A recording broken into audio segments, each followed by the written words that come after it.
Thank you for the kind introduction and for the opportunity to talk and to wrestle a little bit with this challenging topic. Let me just start out by saying, last year the American Historical Association published their October issue, which had a more than 100-page special section on rethinking anti-Semitism. So I'm going to be talking for about 10 minutes here to start off, and so only beginning to scratch the surface. For those of you who have access to the resources of Foundry Library, I really recommend. This is an incredible resource and collection of really smart new scholarship thinking through the topic. And I would be happy to share this with you or to talk some more about that if people are interested.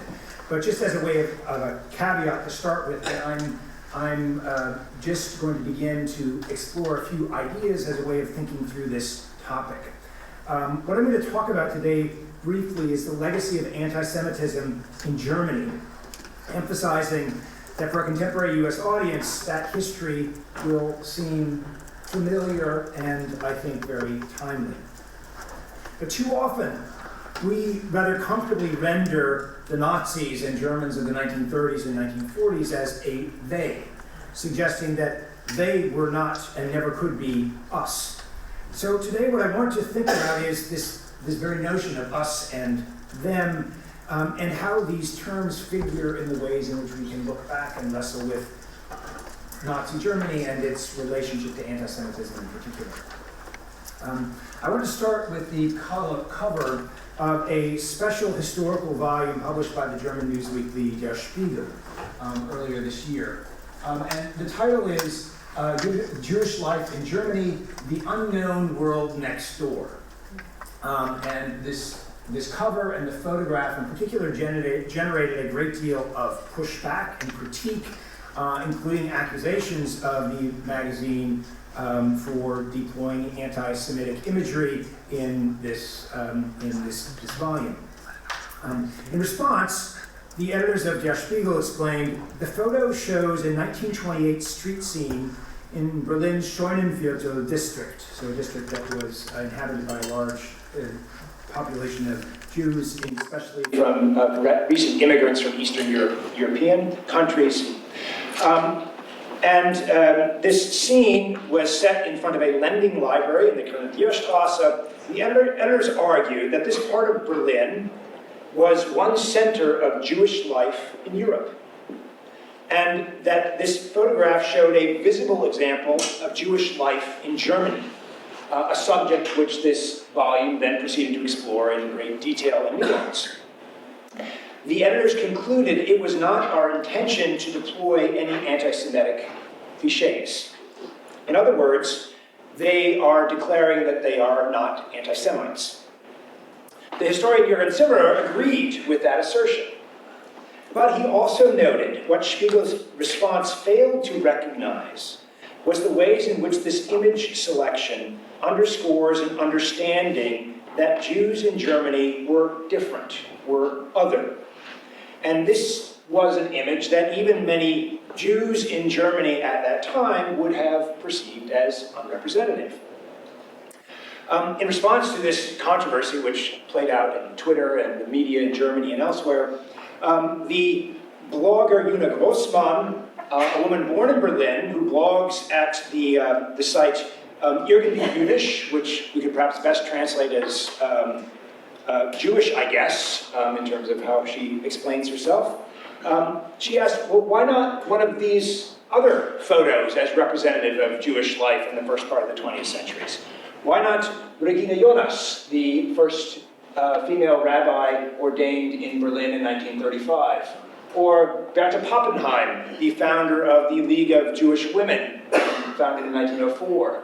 Or Max Liebermann, right, the painter who resided next to the Brandenburg Gate on the Pariser Square in Berlin? Or even Walter Rathenau, the industrialist who was the German foreign minister assassinated by right-wing paramilitaries in June of 1922.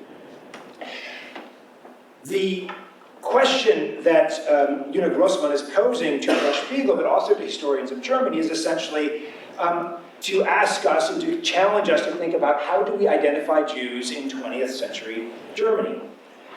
How do and should we name German Jews as German Jews, as Jews in Germany, as Germans of Jewish faith, as Germans of Jewish heritage, just to name a few examples that have been deployed at various points in the not too distant past? The question we should ask is, do these choices of naming identify Jews and or Jewishness in ways that even implicitly suggest a natural separation between Germans and Jews? If so, that's a problem. Following up on this point, what I want to try to think about is how do we even describe or name the analytical framework with which we approach this subject? How do we even approach this idea of anti-Semitism? How do we even spell anti-Semitism, perhaps? If you have started typing in Microsoft Word, it will autocorrect your version of anti-Semitism to be anti-Semitism. So is that correct? The historical introduction or coinage of the term anti-Semitism was carried out by the German political activist Wilhelm Marr around 1879, who sought to deploy the study of language families, so thinking about Semitic language groups, as a means to scientifically construct racial identity and deploy this racial theory as a way of understanding groups within Germany. In his use, admittedly in German, there was no hyphen. So if we are talking about the historically accurate representation of this concept, should there be no hyphen? Some scholars have recently argued that the intentional insertion of the hyphen is a way of foregrounding the complicated history of the term, acknowledging the way in which anti-Semitism emerges out of a contested experience that includes, for example, what we now name Islamophobia. So in historical European context, the Semitic assault from outside, from Islam, was assaulting European identity. The Semitic assault from inside was the Jewish attack on European identity, and that they were joined together in this common imagining of anti-Semitism. Other scholars have suggested that Judeophobia is perhaps a more accurate term that better includes a broader understanding of antipathy towards Jews and Jewishness that includes a broad range of time, going back to religious anti-Semitism of the medieval period, that incorporates the contemporary discussions about the ways in which anti-Semitism is tied to or distinct from various forms of racial discrimination and other discriminatory practices in the present. Most historians of modern Germany now tend to use anti-Semitism without a hyphen, arguing that the hyphenated version suggests there is a positive ism, Semitism, that in effect reifies the difference between Germans and Jews, in some ways along the lines of as that were proposed by Nazis in the 1930s and 1940s. In writing about the first half of the 20th century, it's very easy to fall into references about the Germans did X and the Jews suffered Y, or the Germans did X to the Jews in Y instance. But that phrasing suggests that the Jews were not and could not be Germans. So in this sense, the term anti-Semitism becomes a way, so without a hyphen, becomes a way of underscoring the artificiality of this effort to designate Jewish otherness in terms of German legal and social cultural forms. Regardless of which term we use, with or without a hyphen, or in terms of Judeophobia, I think it is vitally important that we do so intentionally, that we have a purpose behind the ways in which we designate our analysis, and that we think critically through the history and the context of the language that we are using to think through the subject. So, as a historian of 20th century Germany, I'm going to stick to the term anti-Semitism without a hyphen, because I want particularly to think about this period, late 19th and early 20th century, in which Germans sought to render implausible the idea that Jews could be part of a modern German state, society, or culture.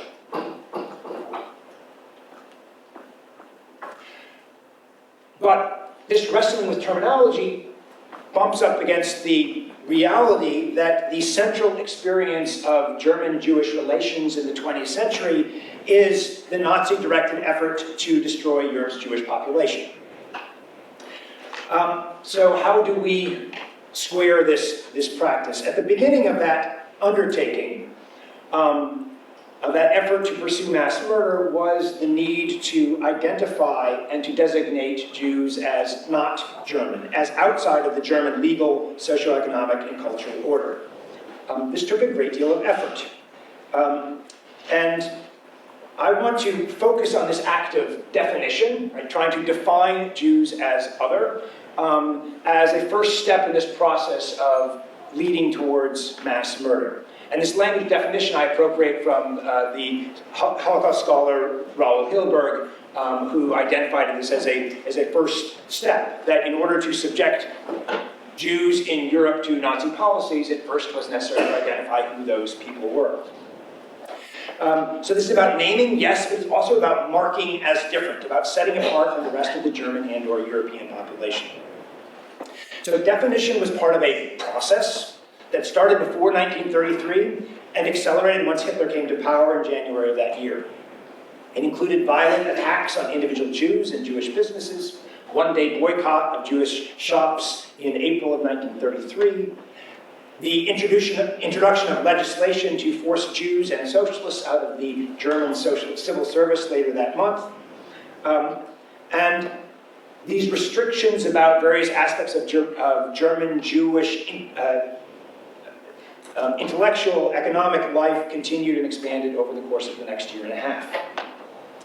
In September of 1935, the Nazi state promulgated what had become known as the Nuremberg Laws. These included two decrees: one, the law for the protection of German blood and German honor, and the second, the Reich citizenship law. And this table, which was produced by the German state to kind of summarize the different ways in which they categorized and delineated these different forms of belonging, the ways in which that translated it into the limitations on marriage, sexual activity, economic interactions between Germans, German citizens, Reichsbürger, and those not of German blood, because from this point on, German citizenship was dependent upon so-called status of having German blood. This designation of German blood, of mixlings of the second degree and the first degree, different designations of Jewishness, Jewish identity dependent upon the number of grandparents that were designated as Jewish, but all of these ostensibly blood designations depended upon religious belonging. So whether or not one was a member of the Protestant or Catholic or Jewish religious community, and so the measure of one's grandparents' blood status depended upon whether or not they were, according to records, baptized as Protestant or Catholic. And so what we have in terms of the exercise of this racial legislation designating Jews as other within the German society, a process that is dependent upon broad cooperation and collaboration with civil service organizations and churches who made their baptismal records available for those who were researching the ancestry of the people now subject to these different legislations. This effort to mark difference was not only about legal designation, but was also about using violence and other visible means to mark out Jews as separate. And here in particular, it's worth mentioning the November 9th, 1938 Night of Broken Glass as a moment in which there was a public performance of the ways in which Jews were not part of German public space. On that night, between the 9th and the 10th of November 1938, some 105 synagogues across Germany were destroyed. Dozens of people were killed, and tens of thousands were rounded up and dispatched to concentration camps. By November 12th, there was a legal decision issued in which Jewish communities, right, so that these legal organizations, were fined 1 billion Reichsmarks, but also barred from collecting insurance payments for the damage that had been done to their property. So this was a pogrom, yes, an act of spontaneous, but not so spontaneous violence directed against Germany's Jewish population. But I think it's also important to recognize this not as an outburst or a product of anti-Semitism, but rather to think about this as an act that's about producing and marking out Jewish difference. So rather than thinking about anti-Semitism as a necessary precondition for this violence, to think about this act of violence as a way of facilitating and producing and marking out the possibility of anti-Semitism. And we can talk some more about this particular incident in the question and answer if you'd like. Suffice to say there's a lot of backstory and a lot of detail that we could go into.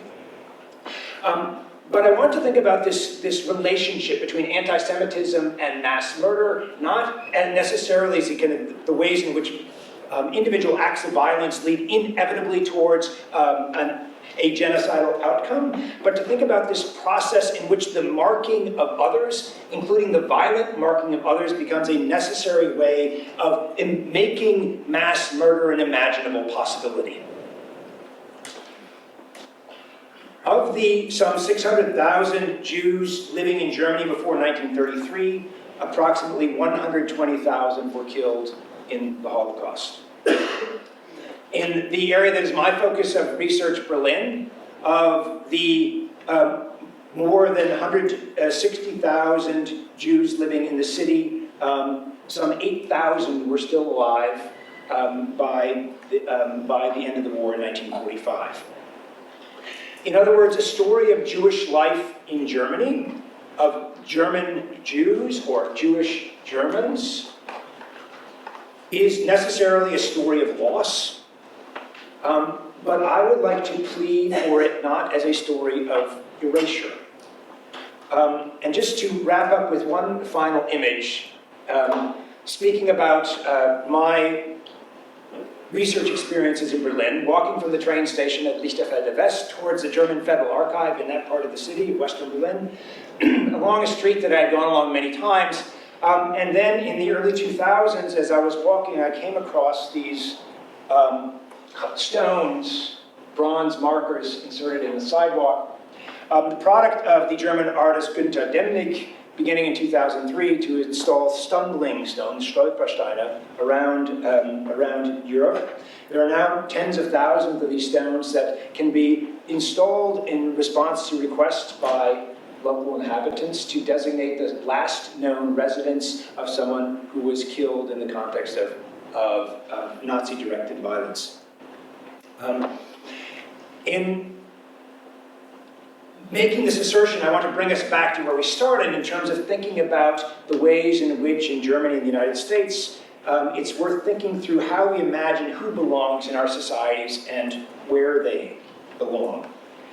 These stumbling stones tear the violence to which these people were subject out of the past and embed it in the streets and squares of contemporary Berlin. It calls on us, wandering through the city there, to stumble over this past, to acknowledge these victims of German violence, as at the same time inhabitants and streets and homes in Germany. Thus, this recognition refutes the definitional work on which the genocidal project of the Nazis depended, recognizing these as outside of or separate from this German state and society. The Stolpersteine help us to embed their past into the German present. It also reminds us to name names.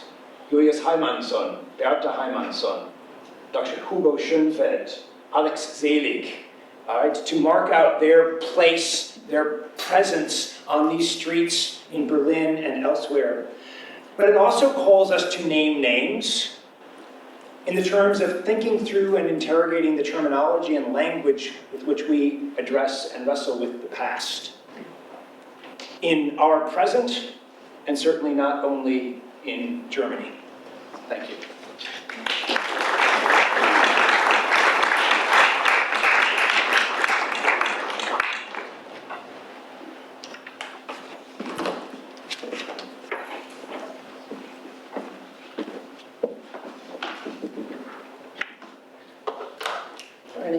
much this system fights me on technology.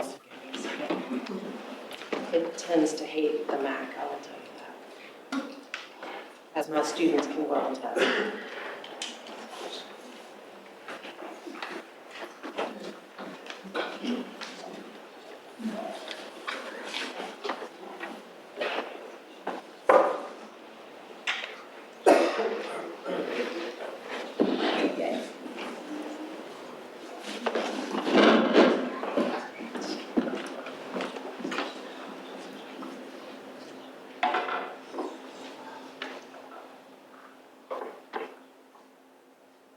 Yay, we're working. That was less of a problem than I thought.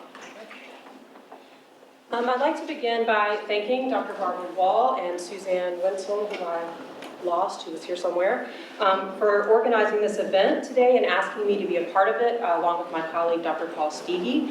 I'd also like to thank all of you, my colleagues and students and other members of our community for being here today to talk about this very important issue. And finally, a very special thank you to Dr. Sherry Bowen, my colleague in the Department of Communication, for introducing me to the work of Ben Lorber and April Rosenblum that I will reference throughout this presentation today.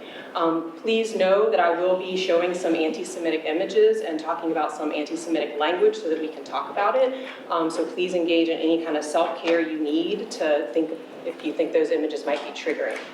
And I also want to say I'm in big trouble with my colleagues in communication who study language because I did not interrogate my hyphen use on my slides about anti-Semitism. I learned something very new today about language. My only intentionality in using different spellings was related to allowing Microsoft Word to dictate my spelling, and or if I was directly quoting someone. So I have learned something new that my language colleagues are going to be, I don't know, I'm probably going to be in trouble. We'll see what happens. So I thought I'd begin by talking a little bit about how I experienced and understood anti-Semitism growing up. Basically, I didn't. I grew up in a very religiously homogenous area, and everyone I knew, my friends, my schoolmates, my family, were Christian, and all Protestant Christians at that. I had one Catholic friend, but I did not meet one Jewish person in the entirety of my childhood. I'm not telling you this because I think you'll be shocked, although some of you may be, depending on where and how you grew up. I'm telling you this because I think my experience as a non-Jewish person is a relatively common one. And I think many non-Jewish people learned about anti-Semitism the way that I did, which was basically a brief history lesson about the Holocaust. The lesson usually goes like this. Hitler hated Jewish people and did really terrible things for some unfathomable reason, probably because he was crazy, and then the Allies defeated him, and then they defeated anti-Semitism. The end. If your experience was like mine, then you may think you've never really seen anti-Semitism except in that brief history lesson. I'm going to talk to you today about how we as a society encounter anti-Semitic coded language, conspiracy theories, and images pretty regularly, whether we recognize them or not. And then I'm going to talk about how we problematically frame anti-Semitism when we see it in the news or on our social media feeds. And finally, I'd like for us to talk together about how we might combat anti-Semitism based in understandings of it as a structural problem, one that is woven into the very fabric of our societies. Now, of course, any Jewish person will tell you that anti-Semitism is not a new thing or a new problem. But because some of us have often been led to believe that anti-Semitism was defeated in World War II, when it rears its ugly head in our current moment, we tend to see it as a new or a rising problem, when in fact it is a structural oppression embedded deeply into our culture. It's always here, under the surface, shaping our worldviews. Ben Lorber, a Jewish activist and research analyst with Political Research Associates, states that even among his Jewish friends, the common assumption was that Jews are no longer oppressed as Jews. But drawing on the work of April Rosenblum, a well-known Jewish activist and writer, Lorber goes on to argue that anti-Semitism remains a real, active force in our society, and progressive movements tasked with ending oppression and improving the world must work harder to understand and fight it. And so I would like to take that step today by working harder to understand anti-Semitism in our contemporary moment. As a first example, let's talk about globalism. Globalism is likely a term that is well known to many of us and one that many of us already recognize as anti-Semitic. But globalism is often coded in popular or political discourse as simply a synonym for globalization. And that code works to disguise its anti-Semitic origins and allow for deniability. According to Mark Pitcabbage, a researcher with the Anti-Defamation League, globalization is the system of global economic interconnection that has been critiqued for decades by various liberal groups. But for the far right, globalism encapsulates a conspiratorial worldview based on racism, xenophobia, and anti-Semitism. The CEO of the Anti-Defamation League, Jonathan Greenblatt, notes that the term globalism is a reference to Jewish people who are seen as having allegiances not to their countries of origin, but to some global conspiracy. This conspiracy theory was particularly useful for Hitler's nationalistic rhetoric as he attempted to reestablish a coherent national identity for Germans in the aftermath of World War I. Related to Dr. Stigie's talk, separating loyal Germans from what he called international Jews. Globalism, as a conspiracy theory, has two interrelated parts, one economic and the other political. In our current moment, we see the economic premise reiterated by Trump and the far right. For example, when Trump referred to National Economic Council Director Gary Cohn as a globalist, or when Breitbart, the far-right propaganda site, similarly encircled Cohen's name with globes to signify his globalism and Jewish heritage. Globalism is also often coded as the New World Order, or visually depicted as an octopus with tentacles encircling the globe. These codes date back to Henry Ford's 1920s pamphlet, anti-Semitic pamphlet, The International Jew, and to Nazi-era political cartoons, respectively. Today, this conspiracy theory, I found in my own research, is ubiquitous across white nationalist websites, neo-Nazi and alt-right websites, and it also features prominently on Steve Bannon's Breitbart, on Alex Jones' InfoWars, and there's so much going on right there that we could talk about, and even in the president's Twitter feed and campaign rhetoric. In fact, Trump's communication team was quite clear about what he is referring to when he says globalism. Trump's spokesperson, Hope Hicks, stated that he sees it as an economic and political ideology which puts allegiance to international institutions ahead of the nation state, seeks the unrestricted movement of goods, labor, and people across borders, and rejects the principle that the citizens of a country are entitled to preference for jobs and other economic considerations as a virtue of their citizenship. This definition of globalism draws on the tensions between our national and our international identities and is why Trump often gets accused of being a nationalist, although this has become less of an accusation and more of a label that he openly embraces. Despite their xenophobic elements, globalist conspiracy theories and their nationalist counterparts are appealing. They're appealing to a lot of people because they fulfill a need for a national identity and a worldview. Why wouldn't we want America to be great again? Isn't it just logical to put our nation's needs before others? However, when unity is created out of prejudices or ideas about exceptionalism, it is what Kenneth Burke called a sinister unification. In his analysis of Hitler's rhetoric, Burke urged us to protect against this bad filling of a good need. We all need unity and meaning structures to tell us who we are. But globalist and nationalist rhetorics that pit us as loyal Americans against them, right, who are not, fills this need by perpetuating prejudices, fear, and hate. The second premise of globalism focuses on the political. This premise holds that wealthy Jewish people have been controlling many, if not all, social movements. In Hitler's fascist version of this premise, Jewish people were responsible for infecting Germany with ideas about equality and democracy as part of their sinister plot to make themselves equal to, in his words, the naturally superior Aryans. When taken up today, we see wealthy Jewish people portrayed as manipulating various activists working for equal rights. We see this most often today in conspiracy theories surrounding George Soros, a wealthy philanthropist and Holocaust survivor who has been accused repeatedly of being the true agent behind various social movements. Soros, who is a favorite of alt-right memes, has been accused of paying protesters in just about every instance of political dissent in the United States in recent years, including the Occupy movement, the Parkland students' gun control protest, Black Lives Matter, anti-fascist protests, and even the Women's March. President Trump has furthered this anti-Semitic conspiracy a number of times, claiming Soros was behind protests against Brett Kavanaugh's Supreme Court nomination and that he was funding the migrant caravan. In addition to its anti-Semitism, this conspiracy theory also contributes to a dismissal of political movements and dissent as illegitimate. And it has been argued that the prominence of this conspiracy theory has contributed to strained relationships between Black and Jewish activists on the left.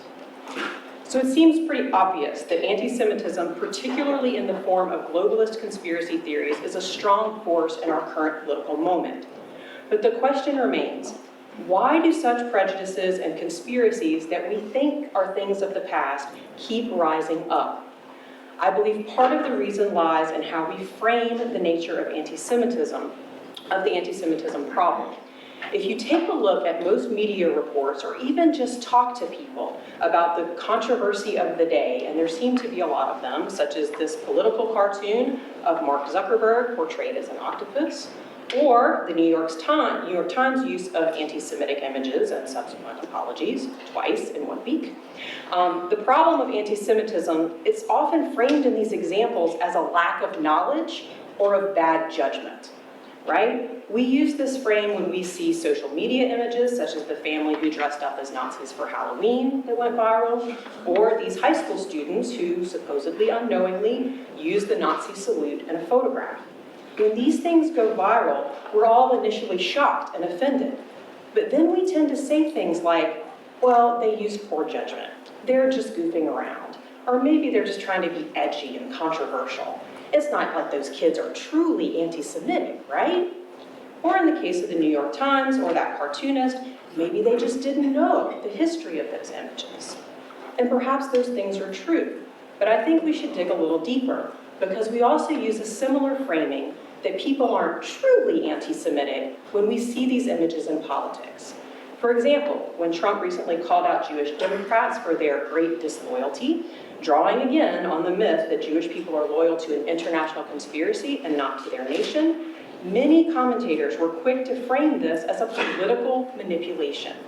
You might even hear people say, well, the president can't really be anti-Semitic. He has a Jewish son-in-law, a Jewish daughter by conversion, Jewish grandchildren, right? This commonly used frame allows us to see politicians as just using anti-Semitism to manipulate people's fears and prejudices, to rile up the base. In fact, the Anti-Defamation League's Greenblatt again tweeted that it's long overdue to stop using Jews as a political football. And in an editorial on the Jewish news website Forward, managing editor Batya Ungar-Sargon argued that this type of political manipulation comes from both sides of the political aisle, writing, American Jews can no longer ignore the fact that neither of the parties is willing to stand up for us against their own party members. We have been turned into a tool to be used to bash the other side. And again, this is all very true, right? And it may very well be true that some of these examples are just political manipulations. But what this frame does is it allows anti-Semitism to be framed as a problem of information and not a deeply structural problem. And that's why this framing matters. If we accept that it's just harmless kids making dumb decisions or politicians just playing manipulative games, then that frame dictates how we think about combating this problem. So let's start with the unknowing kids, the people who just used bad judgment, who didn't know any better. How do we solve that problem? Well, it's pretty easy. We educate them. We help them see, through dialogue, through education, through public information campaigns, that these images are anti-Semitic, that they are harmful. We teach them that the perpetuation of these ideas has led to discrimination, oppression, war, and genocide. Similarly, if the circulation of anti-Semitic conspiracies is just a political manipulation and not a deep-seated and ingrained worldview, then that's pretty easy to solve too. We just point out the inconsistencies, we tell people the truth. He's just manipulating you. A global conspiracy is impossible and ridiculous. It's not real, and here's the proof. Framing the problem as a lack of information allows us to solve the problem by re-educating people or pointing out the manipulations. Once we learn that, our problem is solved. And I'm not suggesting that we shouldn't educate people. Obviously, certainly that's part of our solution. But what I would like to suggest is that our anti-Semitism problem shouldn't be framed as an information problem. It is a structural problem. And that, unfortunately, is a much more difficult problem to solve. Anti-Semitism is a worldview that has become deeply ingrained into the very fabric of our societies over many years and histories that you saw, and it keeps rising up because it is a convenient worldview in hard times. Rosenblum argues that anti-Semitic attacks come in waves, but each time things calm down and Jews are able to blend in or succeed in society again, it gives the appearance that anti-Semitism is over. This happens because anti-Semitism provides a coherent, if hate-filled and oppressive worldview for people seeking unity, meaning, and security, especially in hard moments when people are suffering. As long as we have a convenient way to fill that need for unity and security, a filling that unifies by dividing us from them, that deflects the causes of our problems onto a global conspiracy, then we are doomed to a perpetual rise in anti-Semitism. But here's the good news. Even though anti-Semitism is a nuanced and complex problem that requires us to dig into its entrenched and structural nature, it is a problem socially created and thus a problem socially combated. Because anti-Semitism is a part of our cultural history and meaning structures, our solutions require deep cultural work that involves creating new realities, new unities, new meaning structures that are not based in othering, division, and scapegoating. There are a number of activist groups working on building these new realities. They are working to build solidarity among movements of all kinds and on combating anti-Semitism by attacking its structural premises. Dov Kent, Senior Strategy Officer with Bend the Ark, a Jewish Partnership for Justice, suggests that we must remain grounded in the material conditions that have led to anti-Semitism being useful as a political tool in the past, and pay close attention, as I hope we're doing today, to the recurrence of similar conditions that may make it useful again in the present. In other words, working to solve material problems such as income inequality, hunger, homelessness, and other injustices allows us to fulfill our needs for unity and security before we have a need to resort to scapegoating and sinister unifications. We can all work harder to stand with Jewish people, not only in the hard moments, but consistently and in solidarity with other movements for justice and peace. Following the lead of activists and standing in solidarity with these movements can help all of us frame and combat this problem in nuanced ways.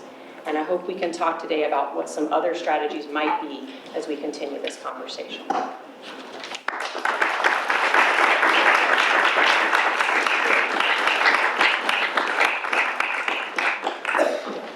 At this point, I'd like to open it up for your conversation with our speakers, with each other on these very important topics. And I failed to mention before when I focused on Charlottesville, if you recall, at the end of that march, the protesters were chanting, "The Jews will not replace us, the Jews will not replace us." So again, it was a very hate-filled response on the part of those protesters.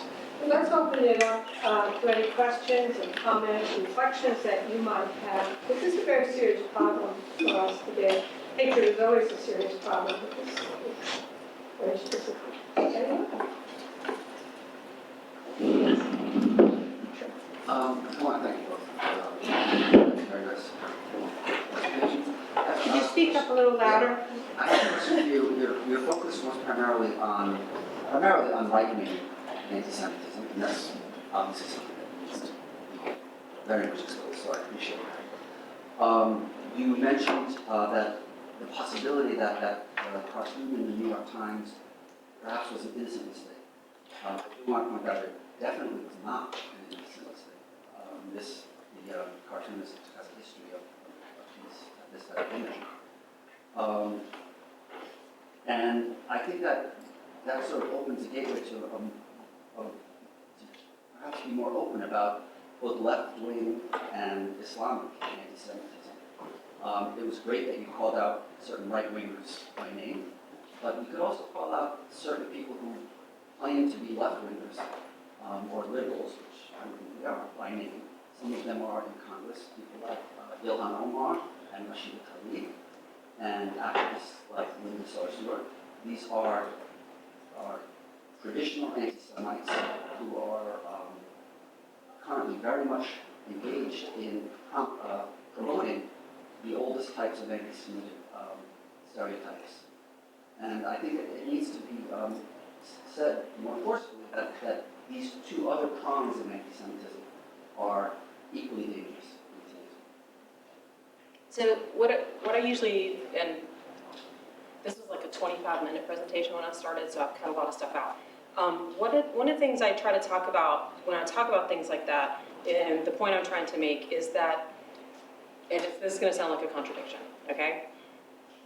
Whether someone is truly anti-Semitic, sort of like in their heart, right, doesn't matter. Because if it's just a political manipulation, the consequences are the same, right?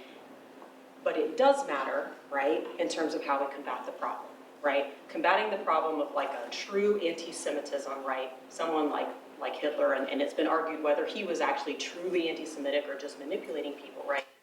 If we frame the problem like that, there are certain ways of solving that problem. What I sort of talk about in my work is if we leave that aside for a minute, right? I'm not saying we shouldn't address it, but sort of looking at it as something that is ingrained into our culture, then we have to work at it in a much different way. And I think, and so that's the first thing I was saying, is like, that's sort of the distinction I'm trying to make, is like, whether or not that's true, that's one thing we can talk about and address. Whether the other thing is true is a little bit harder and deeper. And so we have to sort of address that in a slightly, what people might feel would say, in sort of a rhetorical way, right? The second thing I would say to that is a lot of the stuff about like the conspiracy theories related to social movements is based on middle agent theory. And middle agent theory has been critiqued, right, for being very European and American-based, right, which is what my experience is in, versus the sort of Mizrahi sort of different sort of context that you see in Africa or the Middle East or something like that. And so there have been critiques about like, these are different kinds of anti-Semitism, these are different kinds of problems, and so how do we sort of deal with that in terms of like left and right, conservative and liberal, and that sort of thing. So I think you're 100% right. I think it's more about sort of addressing how complex this is because there are all of these different things. And again, like one of the sources I cited talked about like, this stuff is coming from both sides, right? They're both using this as a tool. My point is whether or not those people are actually anti-Semitic doesn't matter in terms of if we really want to combat this as something that is a cultural problem and not just a sort of political manipulation, because that's a different problem. Does that make sense? Do you want to say anything? No, it's not. Yes. I have a lot of questions. Try to keep it simple as possible. Someone within the Jewish community, active in certain Jewish organizations. I have a feeling, speaking to someone inside the community, where the divisions within the community are enormous. Between the left and the right, mostly broken up between Orthodox, Conservative, Reform, or not affiliated. Currently within the community, there's a huge concern about the campus anti-Semitism, the boycott movement, and who was involved in it. And unfortunately, much of that boycott movement is by Jews themselves. So there's a division there where there's anti-Semitism among Jews, or it's portrayed that way by within the community. And it's a major problem. You mentioned George Soros. I have him personally, and sort of remember reading his book many years ago, and I did not come away with a good taste from reading that book. And he has not denied things that are in that book, and he himself has had no association with the Jewish community whatsoever. He still unfortunately considers himself an internationalist.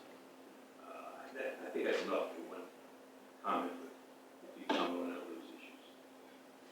So maybe one thing that I would suggest in terms of thinking about this is that there is a benefit to being historical in terms of thinking about different moments in time, and to think about about that particular times and places matter in terms of particular material conditions, of particular people who are involved, and the ways in which political and state and economic situations change.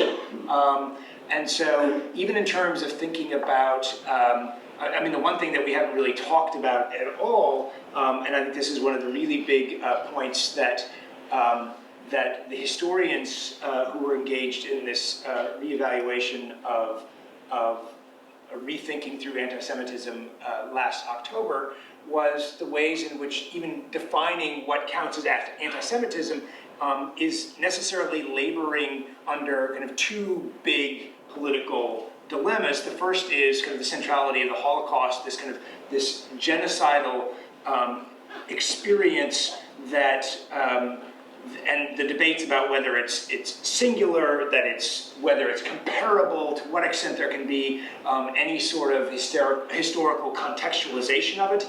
And then the other piece is the question about, and especially in the contemporary political environment, about the debate about Israel and Palestine and how that then is tied up to whether it's the kind of the BDS movement or whether kind of debates about the extent to which anti-Zionism is or is not anti-Semitism. And I think that becomes part of the point in which being precise about terminology, but also being precise about the particular times and places in which people are leveraging particular arguments or images are so important. And you know, just to kind of think back a little bit, but Dr. Wall brought up the question, or mentioned Charlottesville in terms of thinking about those events and the symbols that are being used there, the language that are being used there. And there was a lot of discussion at the time about whether or not it's appropriate to talk about them as Nazis or neo-Nazis. Can we talk about them as Nazis, or are they or not? Well, I think part of the point is that they've already made that choice for us in terms of their quotation of imagery and language that is extracted from a Nazi past. And so for me as a historian who's wrestling with the implications of that past and how it matters in the present, it's worth looking at their choices. I can't discern their psychology, right? I don't know what is motivating them, whether it's, you know, a sense of economic entitlement or whether, you know, it's about some sort of personal family relationship. But what I can look at is their choices about the images that they use, the language that they use, and the ways in which those terms and those images have a history. And that is something that we can address and think about and be critical of. In lieu of the comments made out of Charlottesville and those sorts of hate-filled, I guess you'd say hate crimes, and as well as you mentioned the rise of anti-Semitism on campus. What do you think about, for example, the UTK? There's a spray paint reference to dancing Israelis. Is that a result of rising anti-Semitism or anti-Zionism? Do you know what I'm referencing when I say the UTK, I guess, graffiti incident? I don't know. No. I don't know where. At University of Tennessee, Knoxville, just recently around 9/11, there was a reference that it said Jews did 9/11, evidence pointing to the dancing Israelis incident at the time. Do you think that's a rise of anti-Semitism or anti-Zionism?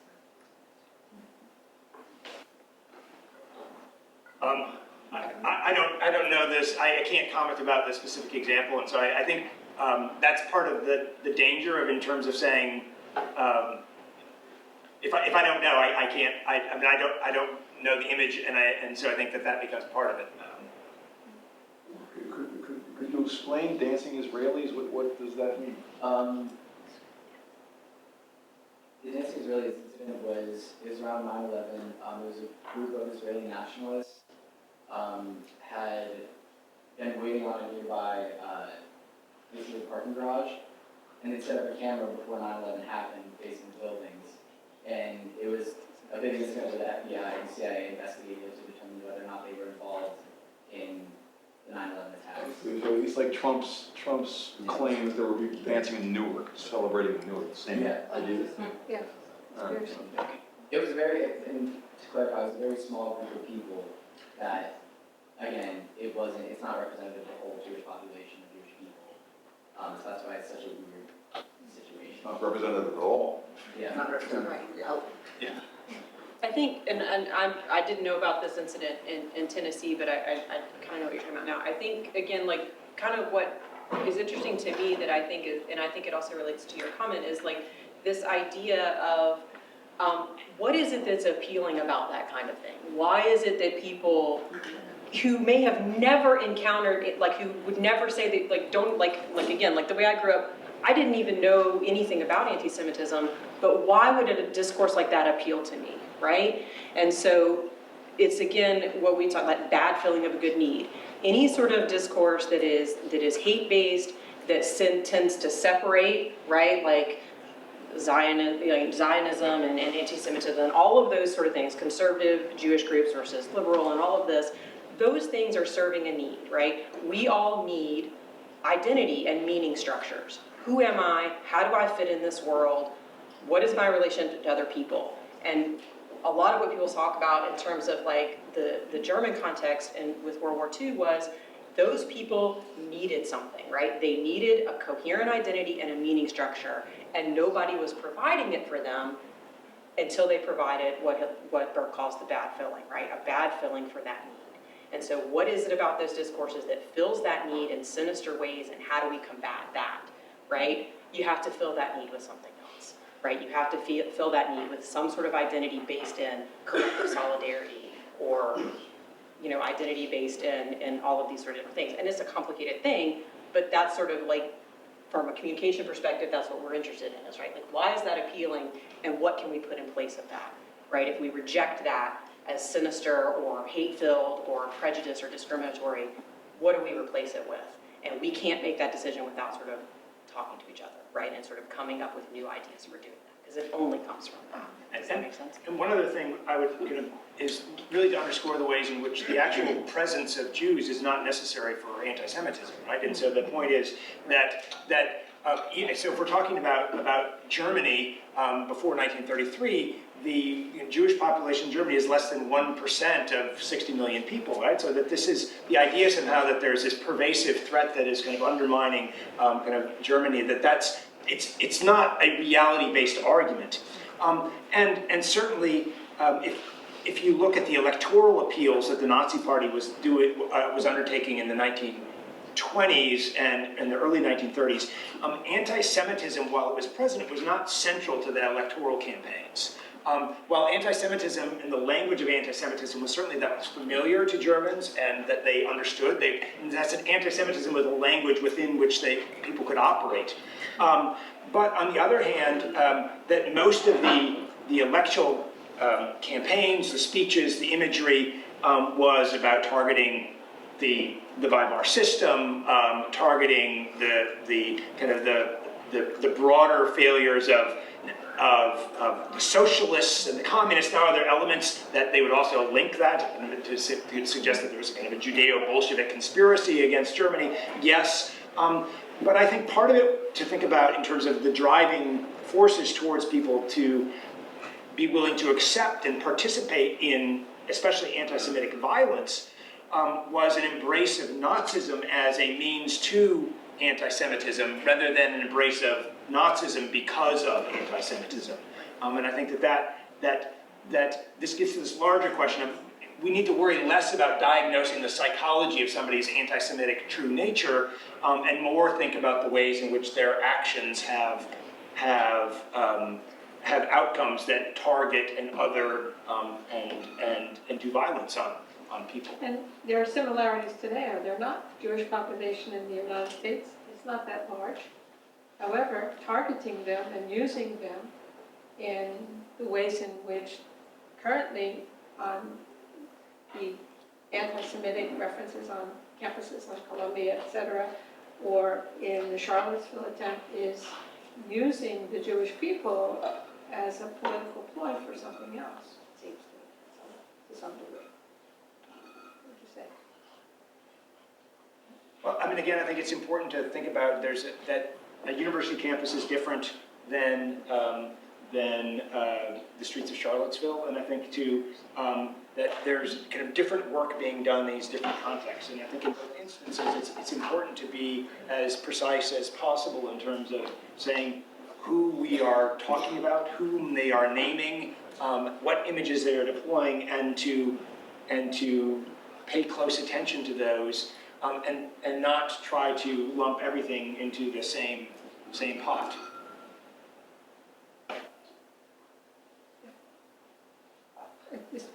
No, go ahead, we haven't heard from the woman, but. How much do you think our ingrained feeling of antipathy, not mine, God help us, but the ingrained antipathy toward Jews stems from the myth of Jews as Christ killers? Is that a foundational story that leads almost inevitably in the Christian world to anti-Semitism?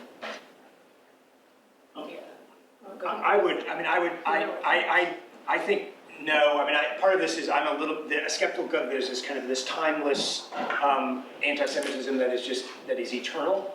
And that it's important to distinguish. I mean, so the coinage of anti-Semitism as a term in the late 19th century is tied to the rise of nationalism, is tied to the rise of kind of the pseudo-biological race science, and that the idea of a racial anti-Semitism is different than a theologically driven anti-Semitism. And I think part of this is why some scholars are saying, well, is anti-Semitism a useful term in this context if we're trying to reference all these? Is Judeophobia a better way that we can think about, well, are there some common tropes? Is there some common kind of imagery that operates in these different contexts that gets replayed? Yes, but I think that the work that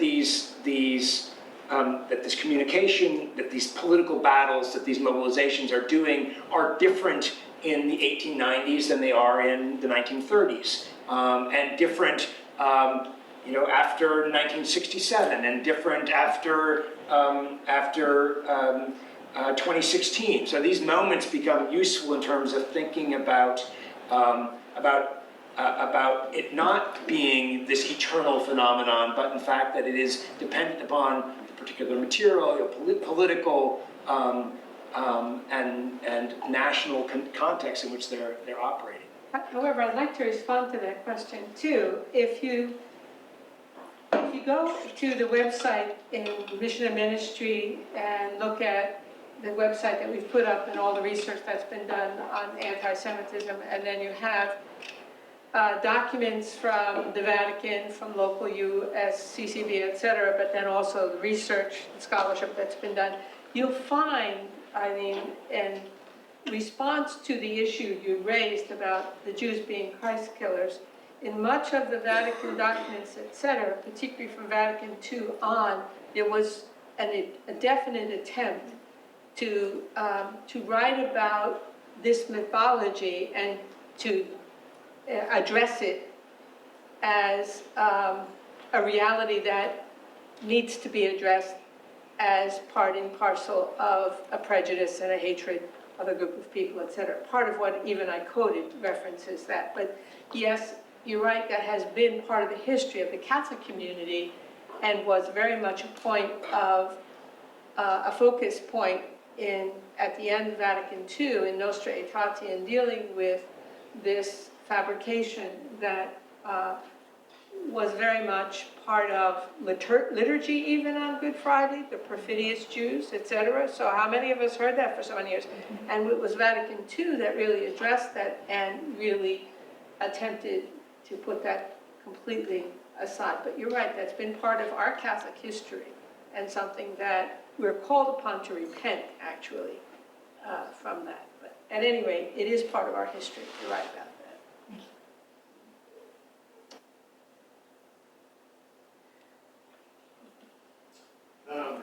A good segue is my question for you, Dr. Wall. Yeah.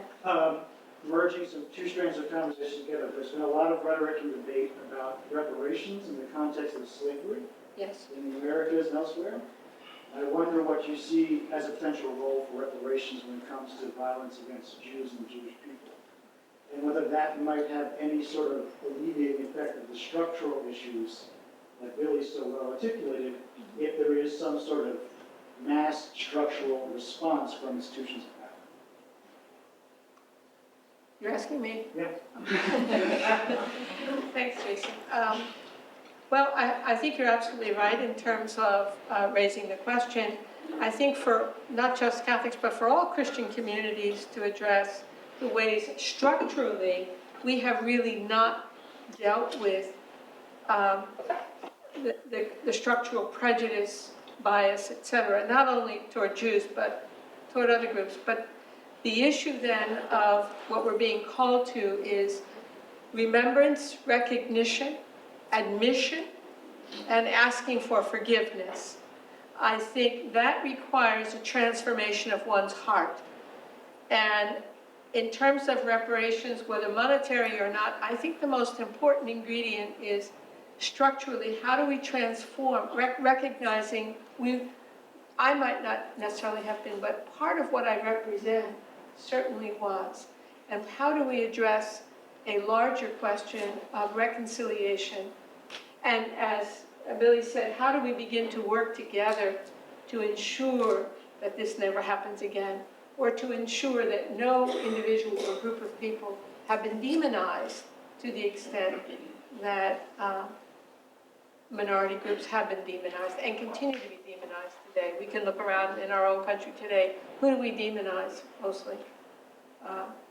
So I think the question is a transformation of the heart, if you will, a conversion to the sacredness and dignity of all people. How do we work together to ensure that structurally? I think it's a huge question and a legitimate one.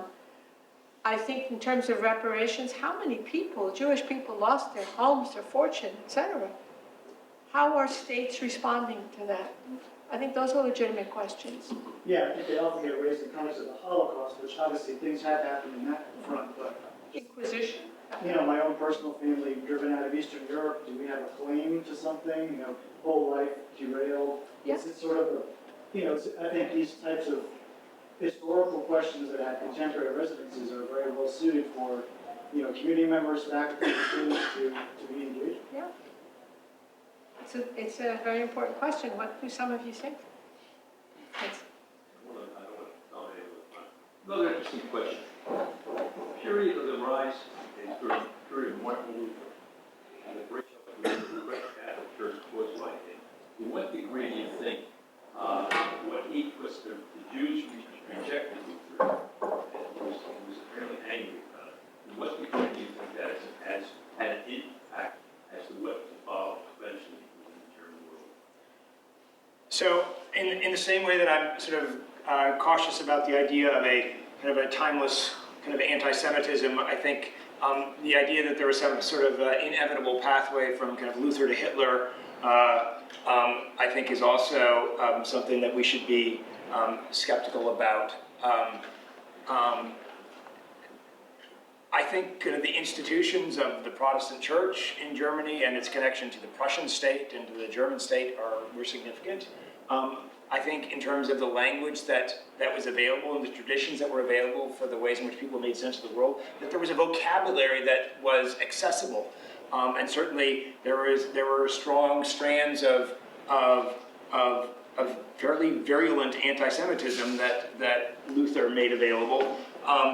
But I think we need to be cautious about trying to draw causal links. I think what is important if we're thinking about a specific moment in time, which is about the Nazi seizure of power in 1933, or even in terms of the kind of then transition to particular ways of waging war in 1939 or then 1941, the invasion of the Soviet Union, that those are particular moments that have much narrower histories that we need to explore, that are about the First World War, that are about economic crisis in the late 1920s and early 1930s, that are about the political structures built into the Weimar Constitution and the ways in which they were trying to address kind of fears of revolution and fears of Bolshevism. And that those are much more proximate causes and much more relevant in terms of whether it's trying to look back to some sort of Lutheran boogeyman as a way to explain where the Nazis came from. Yes, they're welcome back. Hi, I have a question for Dr. Murray. I have a similar experience, I think it's relatable for most of us students that the exposure that we have is really limited to our history classes about anti-Semitism growing up. So I was wondering, as an educator yourself, how do you suggest that we use the academic institution to create dialogue at an earlier age? Do we start in history classes growing up? How do we raise awareness to kids starting in elementary school so that they don't have to be stuck to a few history lectures here and there? Sure. Well, I don't want you to go to the history class, I want you to go to the communication class, so. But I think that connects to all of these things, right? This idea that all of these historical things, all of the stuff we're talking about, this sort of discourse about this and how all these things connect about, these things, these all create meaning structures, right? And that's what communication people are interested in. What is the history of this? It doesn't matter whether it's true or not, right? It matters whether people take it up, right? And so how do we sort of teach people to be critical of those meaning structures? Because we always need them. We always need a meaning structure, and there's always going to be one that's really readily available and easy, right? It's that person's fault, it's not my fault. It's very easy, and so until we can sort of teach people, and I think it does start at a very young age. I think higher education is also very well suited to this, is teaching people how to think about that stuff, because you are encountering those discourses all the time. Some of us, like you said, for the first time, we're seeing anti-Semitism everywhere in our public discourse, and so what do I do with this, right? What do I do with this? What is that helping me do, and what is it not helping me do? And what are the meaning structures that I can create, right, at a young age that sort of help me deal with those things so that I fill that need for national unity or identity or whatever you want to call with something that is good and not oppressive or not racist or anti-Semitic or misogynist or whatever, right? Insert your ism, right? What are the ways that we can create those? And I think a lot of people are not taught what that means. I think dialogue is a really important component of that, right? That's that individual one-on-one, being able to sort of talk to people and hear those stories is transformative, right? To use Dr. Wall's word, right? It's transformative in particular ways. But there also have to be sort of public meaning structures that come from all of these different places that put those meanings in place. And it's super complicated, right? And so I think starting at a young age, teaching people how to critique those structures and how to sort of make sense of those things is super important. And you get that in communication class, maybe in history class, but definitely in communication class. Yes. So I'm from New Jersey, which if anyone's not familiar is somewhat unique in that the legislature many years ago created mandatory Holocaust education, comprehensive Holocaust education. And while some schools have been taken to court for not following it, for the most part, the state does a rather good job of working in compulsory Holocaust education, not just into a single history lecture, but working, Elie Wiesel's memoir, working that into literature classes, working in films, working in music, comprehensively into programs. And growing up, I always thought that was effective, because at least I thought, well, among the people I knew, I didn't know any active anti-Semites, whether we were looking at Catholics, or we were looking at Lutherans, or looking at Baptists. It was a nice mixed community growing up in rural South Jersey, mixed everybody. And I never really experienced that. So I took it as almost an article of faith that education, that early education itself, was perhaps effective or perhaps the cause of that. But this summer I traveled in Europe a little bit, and I was at Sachsenhausen, I was at Dachau, I was at Theresienstadt, and something really shocked me. I was at Auschwitz as well, and what really, really shocked me was knowing ahead of time going in, having been prepped by some professors I went with, because just as a background, I was the president for Holocaust and Genocide Studies at Rowan University in undergrad before I came here for law school. And I had an understanding of the kind of education that goes on in Germany, that goes on in Poland, things that the children are taught about. It was some of the things we studied in our program for Holocaust studies, and I was just shocked to see German and Polish children and the way they interacted with these sites. And seeing that despite the fact, knowing going in that they received education far more comprehensive than what I received even under New Jersey statutes, they clearly had no, for the majority of these children that I saw interacting, when I say children, I'm talking from seeing, say, a middle school class, going to the Vonce Conference House, to seeing high school students at Sachsenhausen climbing around the firing pit like it was a jungle gym, like they were exploring Fairmount Park, and realizing that there was just this total failure, despite this comprehensive education, to actually impress upon them the destruction and the threat and the weight of what happened at these sites. And it really sort of shook my personal faith that education alone, or at least simply education through the school system alone, is enough to impress upon the youth the dangers of anti-Semitism. So I think one thing is I mean, this question about what is the proper way to engage with a site, and I think part of the dilemma is the ways in which we put a big burden on these sites to do this kind of educational work,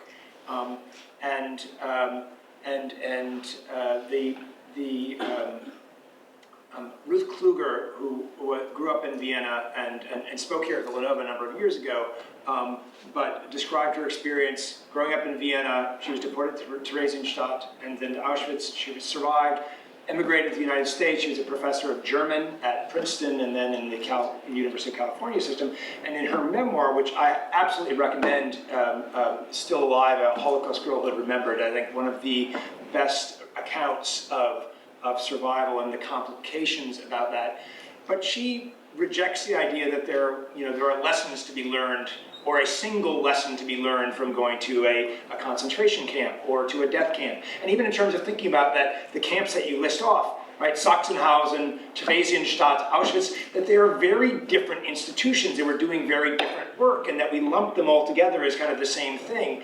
I think that there is a way in which we go there and we sort of feel, all right, we've kind of inoculated against our kind of, we've done our little bit and kind of inoculate ourselves against that kind of nasty Nazi past, and we don't have to worry about the ways in which, well, it wasn't just about kind of these places that we can designate it as monstrously evil, but in fact it was the much smaller practices that made it possible.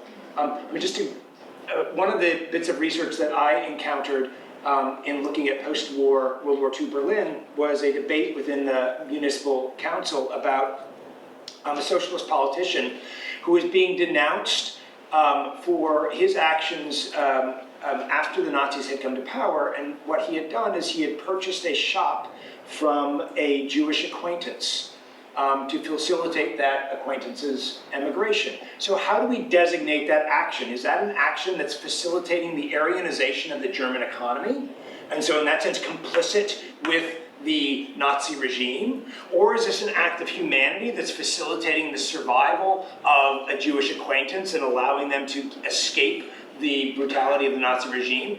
Well, it may be both, right? And that's precisely the point. And that anytime we kind of reduce these sites or these experiences to a monstrous evil, I think we undermine our ability to wrestle with it because, well, yes, it was monstrous evil, but it wasn't committed by monsters, but it was committed by people who were remarkably human. It's precisely in the ways in which they could integrate it into their everyday experiences that becomes possible. And so, in that sense, to expect that going to Sachsenhausen or Auschwitz or any of these places is going to have a singular, we plug and play, show up there and then outcome, I guess I'm not very confident of that either.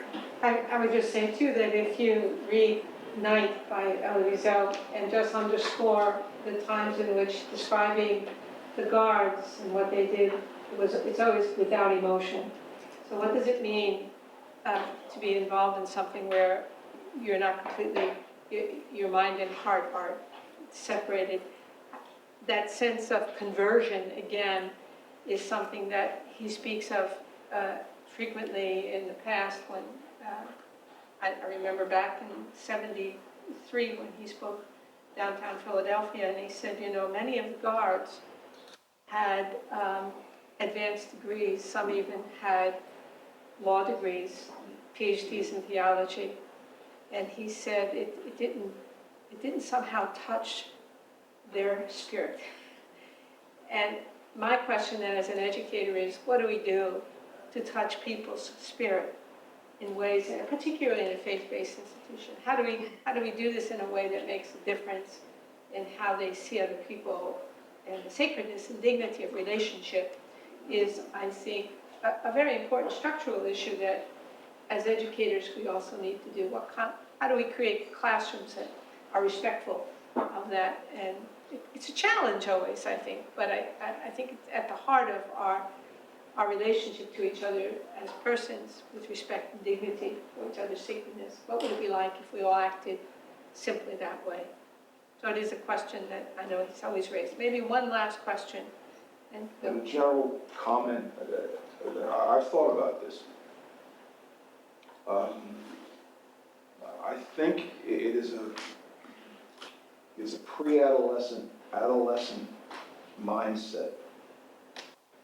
People arrest at points in their lives where they think they understand what is going on. They're comfortable with it. They subscribe to tribal standards, tribal issues, tribal solutions, bullying.